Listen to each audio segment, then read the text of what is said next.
In 2005, our services we had 3 of them, and the middle service got completely full so that we couldn't even seat people. We had tried church planting once before, and the reason it didn't work is there wasn't enough support. We sort of let them go too quickly. We were developing leaders so that they could plant sites. So it was Cisco Gonzalez, Joy Bonema, and Elton Hardy. And then about 3 years later, well, in 2008, we planted our first site. I was one of the founding members of the Ford. We started knocking on doors in the neighborhood, letting people know that we had a church that was beginning to be founded, and it was going to be at the school. At the school? You're going to have a church at the school? In the cafeteria? How are you going to do that? Well, I've been a member of Madison since 1986. And I moved to the Ford just because I love Pastor Alton and I liked his heart that he had for ministering to the Ford neighborhood. I think we feel a need there because it is a lot of homes where there are single parents, there's a lot of young people in the neighborhood. And even though there are other churches around there, every church isn't for everybody. We had only been at Madison for about a year when it was first announced that they were going to start a church at the Ford site, and Bill and I both really were like, that is why we're here. As we got more involved, I found that I was well suited to be in the setup team, and we were there probably every Sunday doing setup for the first few years. As a volunteer-based church plant, everyone was volunteers, everyone was giving of themselves. When church members are all involved, man, that's an exciting church. It's what Jesus wanted it to be. I think one of the things I really value about Madison is that it's all hands on deck.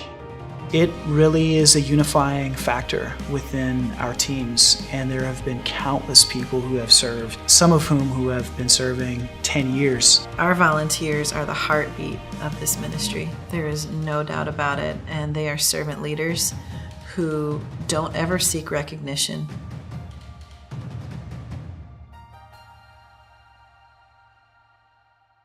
Pastor Alton led the church for the first couple years, and then in 2012, I became the campus pastor. While I learned a lot in seminary, a lot of book knowledge, this place was my second seminary. And with folks like Miss Laura, Pastor Alton, Pastor Dave, my wife, has all served as professors in my life that I wanted to put myself at their feet to learn about. How does a white male serve in a multi-ethnic environment? And I still hunger for that. It is not about doing ministry to or for somebody. Mm-hmm. It is about doing ministry together, doing ministry with. We've felt the Ford as a body of people very much dedicated to us and supportive of us, and all that's evoked is a mutual desire to be dedicated to the Ford. We're part of the story now, and that's a blessing. We get to prepare a space and a place for someone to come and be blessed, for someone to come and meet the Holy Spirit that's already there. I'm constantly inspired by the way people step up and the love that people bring, like just dedication. I'm involved in the kids ministry. I like that a lot, where you have like responsibilities, where it doesn't really matter about your age, where everybody can help out and make a difference in the church. So I like that a lot. I get to help people serve. Sometimes I get to pass out the desserts, and then when I'm done doing it, I get to have one. Being able to join small groups and be in youth group and find other younger and older couples, for me, is all about like the community. I think the Ford taught me what a church family is. Every time I go down there to preach, I get prayed over.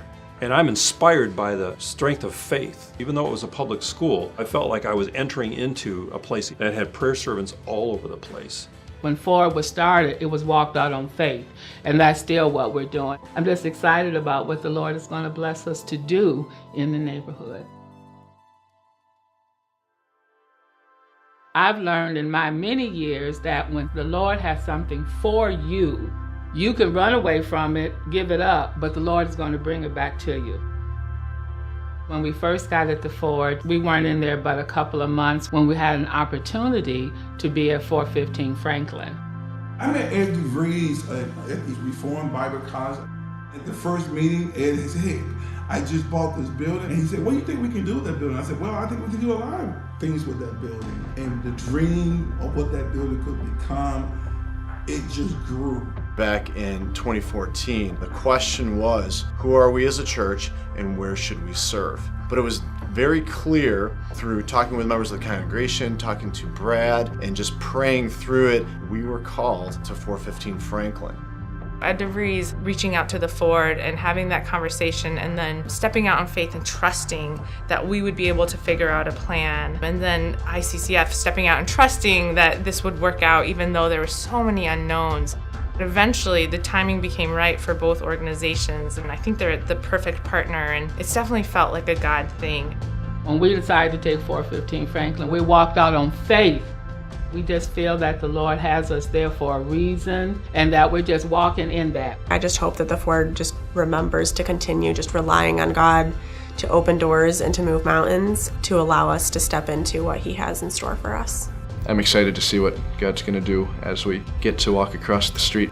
The thing I'm most excited about is to be able to have a space to be in contact and community with more than just the Sunday service. I'm excited for our community to grow and deepen. Right now there's a huge heart for this neighborhood. As soon as those roots are taken and a building is there, and in essence it's saying this is our home, we're not going anywhere, and then it also opens the door for people to say, I'm really going to trust them now.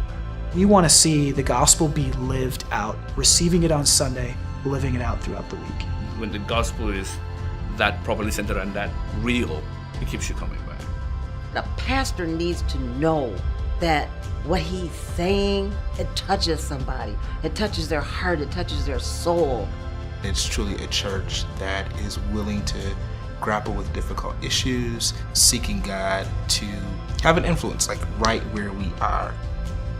Madison is the first church I've ever gone to that actually does work towards social justice and not just conversation.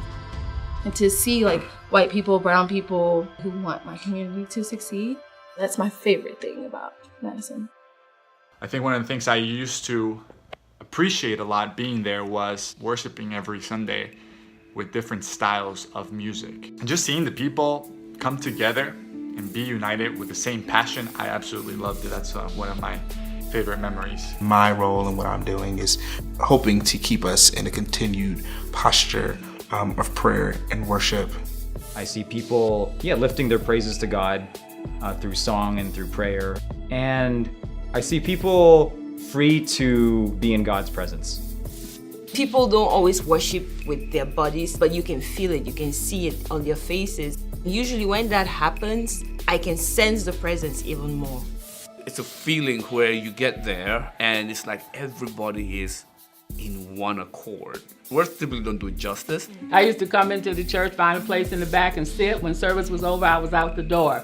But I've grown since I've been into Ford. And so that's what I do. I'm happy to see people. I want to give them a hug because I want them to know that following the Lord is joyful. This is the day that the Lord has given us and we should rejoice in it. And He can change your life because He changed mine. I believe God is doing something right now through Madison Ford, and I am very happy and very blessed as I am participating in that. I hope that God will continue to use the Ford to be a shining light and a beacon of hope in our neighborhood around Madison.